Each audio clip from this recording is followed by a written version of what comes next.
Number 1. Overnight. Pawn shops get a really bad reputation that they do not really deserve. Movies make it seem like it is easy to sell stolen goods there. And they make it seem like pawn shops are dangerous, that only low-life people get loans at them, and that pawn shop workers are seedy or only interested in cheating people. My very first job was at a pawn shop, and I still work there today. I've been there for a good 14 years. However, I did almost quit shortly after I began working there. I had a really frightening experience. When I was hired at the shop, I was hired to work the overnight shift. I thought it would be pretty cool, because it would be slow, and I could spend my time playing around on my Game Boy the whole time. Although there were definitely customers who came to the shop that late, there really weren't too many. Some were a little sketchy, I have to admit, but they didn't actually come completely into the shop. There was a little foyer that was locked overnight, and we conducted transactions through a glass teller window. About a month after I started, I was there with one other worker. It was her lunch break, and she went and had something to eat in the back room. We were technically not supposed to leave the building at all, at night, not ever, not even for our break. About the time she went on her break, I saw a car pull up in the parking lot. We were the only business in the strip mall that was open that late, so I expected someone to come up to the shop to pawn something. But the car just sat there. Occasionally, the driver would start the car, turn the lights on, let it idle for a minute or two, and then turn it off. I had no idea what he was doing and just thought it was weird. I tried not to let it bother me. Finally, a man got out of the car. He walked with a little bit of a limp. I remember that. He walked up to the sidewalk right in front of the store. He looked through the door, but didn't reach for it. Instead, he walked away from the shop, but not back to his car. He walked down the sidewalk of the storefront. After a few moments, I saw him walk back the other way. He looked into the opening again, but didn't indicate that he was going to come in. So yeah, his behavior was already weird, and it set off some alarm bells. Keep in mind, though, that this was my first job ever, and I had only been on the job for a month. I really wasn't sure what to do, or if I should even be worried. The next time the guy came back through, he came into the door. He walked up to me and seemed very nervous. He asked me if I could let him into the store. I told him no. We didn't allow people in after hours. If he wanted to pawn something, we'd have to do it through the window. He told me he didn't want to pawn something. He wanted to pick up a gold watch that he had on pawn. I told him he'd have to come back in the morning to do that, because our jewelry safe was on a time lock, and we didn't do transactions like that overnight. The man began getting irritated with me.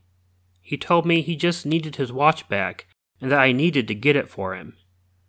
The more I insisted that I couldn't, his irritation slowly began turning to rage. He started threatening me, first telling me he would call the cops and have me arrested for not giving him his property.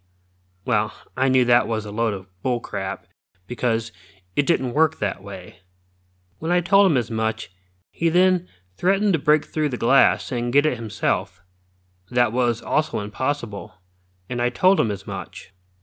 The man became very angry and started banging on the window. His face was the deepest red I'd ever seen a human face get. I reached for the phone and told him I was calling the police. When I said that, he cursed at me, went out the door, got into his car, and drove away.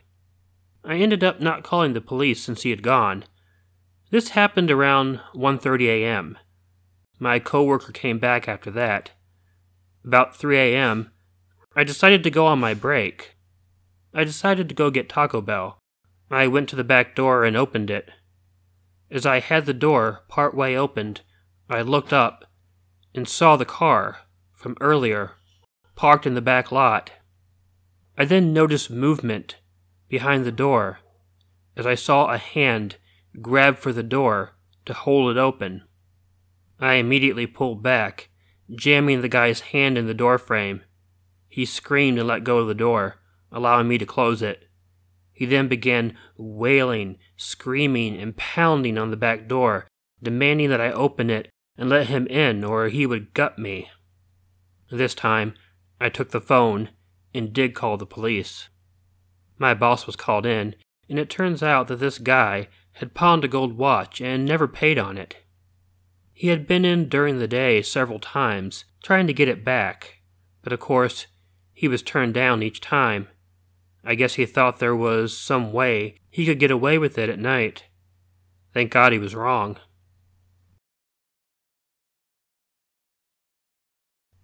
Number 2.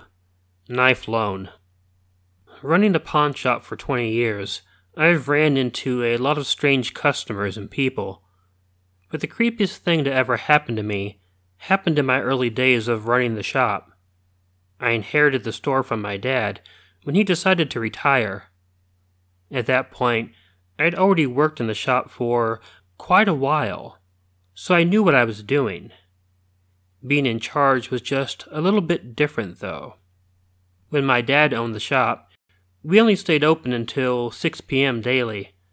I always thought that that was a bad idea, and that people would be wanting to come in later to get loans, so I extended the hours until 10 p.m.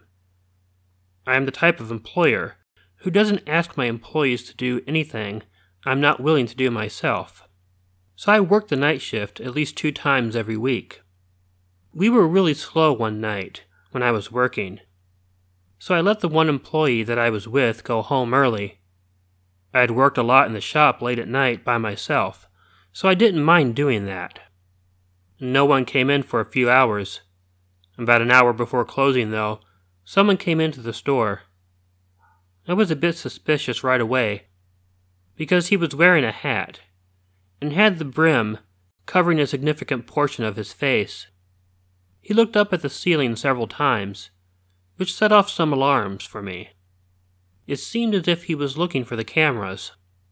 Rather than come up to the desk, the guy walked around the store a bit. I remember him walking by the guitars first, because he touched the fretboards on several of them. Then he walked back and walked by the electronics. Finally, after walking around a bit, he came up to the counter. He looked very nervous, too. He asked me if he could sell something, and I told him maybe, and to let me see what it was. Reaching into his jacket, he pulled out a fillet knife in its sheath. I looked at the knife, and it was a decent blade. I made him an offer, and he accepted it pretty quickly. When I asked him for his ID, that's when things got a bit more suspicious. The guy asked why I needed his ID to buy something, since he wasn't taking a loan out on it. I let him know that was just how it worked. Whether you pawn or sell, I need to have documentation of his identity.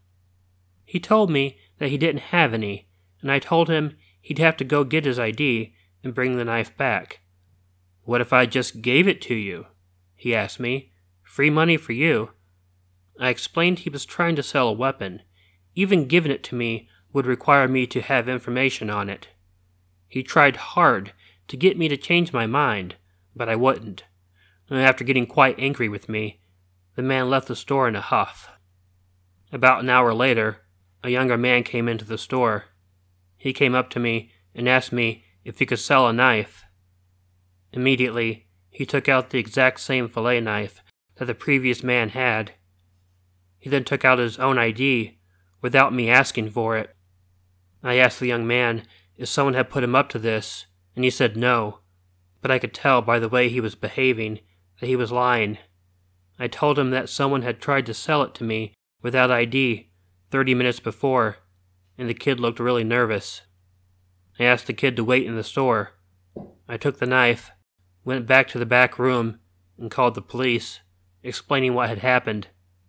They arrived at the store in less than 5 minutes. The kid was terrified, but he wasn't in trouble. He explained that some guy wanted him to sell the knife with his ID, and to meet him at the car, and they'd split the money. Well, the original guy had left, with no intention of taking any money.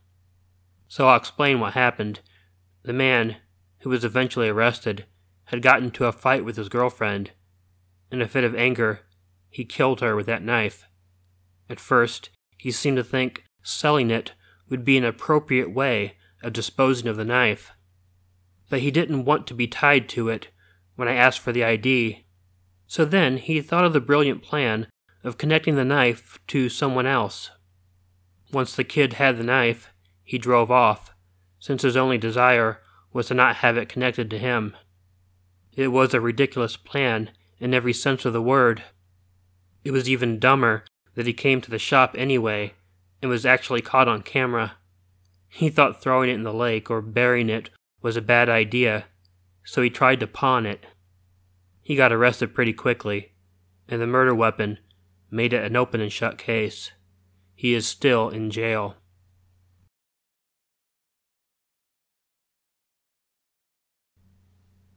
Number 3. After closing. My first retail management job was working for a pawn shop. I worked the closing shift and was very often the only person in the shop after close. On the night this happened, I was actually short on staff for the night. We closed at 9 p.m., and I was very happy when the end of the day came. I went and closed the store up, pulling down the metal shades over the window. I had a really uneasy feeling that day. I'm not really sure why, but for some reason, something felt really off to me. I figured it was probably just that I had a long day and was tired. I tried to ignore it, and I went and counted down the drawers. It took me about an hour to go ahead and get everything taken care of. Once I was done, I locked up the store. I then exited out the front door. I actually got in my car and pulled out of the parking lot. I was still feeling a bit off, though. I almost felt like maybe I was forgetting something in the store. I got about 5 minutes down the road when I knew I was not going to shake this feeling no matter how hard I tried. I decided to go back to the pawn shop and double-check everything just to make sure that all was well. I turned around on a side street and went back to the shopping center. This time, however, I decided to pull in behind the store. Going in through the back door would take me directly to the storage room and office. If I went in through the front, I'd have to unlock that door and then unlock the storage room door. It was a bit of a pain. Once I was in the store, I had first checked throughout the storage room and didn't notice anything off. I then went into the office. I pulled out the drawer and counted everything to make sure it was all right. Everything was fine. I was about to leave the office when something caught my attention. The office has the monitors for the security cameras throughout the store. I looked at them, and my blood ran cold through my veins. There was a chest in the storefront, and as I watched, the lid of the chest was being opened from the inside. A person crawled out of the chest, looking around to make sure he was by himself. He must have gotten in there during the day somehow, and was waiting until I was gone to rob the store. I quickly pulled the office door shut and locked it. I called the police and let them know what was going on, and they told me to remain in the office, and they would be on their way. I watched the man, and he went over to the gun counter. A lot of our guns were in the showcase, but we had some rifles behind the counter. He grabbed one, looked it over, and then grabbed another. He then began looking at the showcases that we kept the knives in. The police arrived shortly after he had picked out a knife. They got into the store quickly and arrested the man. I found out at court that he had recently been kicked out of his house by his girlfriend, and she had gotten a restraining order on him. He snuck into the store and was getting weapons, presumably, to then go over to her place. I'm not exactly sure why I was feeling off, but I am happy that I did. If I didn't go back and find the man, he may have done something horrible to his girlfriend. I also made sure to always check that chest before leaving, too. Hey all, Killer Orange Cat here. If the sound's a little bit off on this one, I'm going to apologize because I'm using my netbook because I thought I was done with my computer issues and obviously I'm not. So I'm using the netbook to record today. I hope you all liked this video, and if you did, please let me know by hitting the like button. If you want to read any of the print versions of the stories, there is a link to the Killer Orange Cat subreddit in the description. Please consider subscribing and hitting the bell by the subscribe button so you'll be notified for every video, and maybe share them with someone you think might enjoy it. You can always follow Ichigo and myself on Facebook and Twitter using the link in the description. And please, whatever you do, don't forget to make sure to check in your closet and check under your bed, because you never know where a Killer Orange Cat might be hiding. Good night.